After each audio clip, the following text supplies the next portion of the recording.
एकदन्तं शूर्पकर्णं गजवक्त्रं चतुर्भुजं पाशाङ्कुशधरं देवं ध्यायेत् सिद्धिविनायकं ध्यायेत् गजाननं देवं तप्तकाञ्चनसन्निभं चतुर्भुजं महाकायं सर्वाभरणभूषितं दन्त अक्षमालापर्शं पूर्णमोदकधारिणं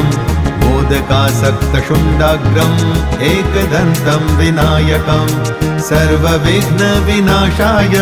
सर्वकल्याणहेतवे पार्वती प्रियपुत्राय गणेशाय नमो नमः। नमस्तस्मै गणेशाय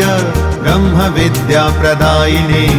यस्यागस्त्यायते नाम विघ्नसागरशोषणे